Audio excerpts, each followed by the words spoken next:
nakipag-away ka daw sa school? Angel, sabihin mo sa akin, nanay mo ako. Nay, nahihirapan na po ako sa sakit ko. Gusto ko na po mawala. Ano?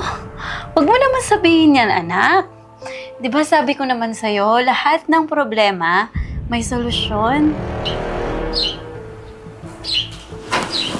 Nay, nakita po nila akong nagsasalita mag-isa. Vinidyo ako ni Hana. Pinakita niya pa kay Zia at Dahlia. Nay, nagtataka po ako. Bakit ako nagsasalitang mag-isa? Diba po yung sakit ko? Nagkaroon lang po ako ng trauma sa brain ko nung na-aksidente ako. Pati nagkaroon po ako ng bad personality. Nay, nagtataka po ako. Bakit po ako may kinakausap? Bakit po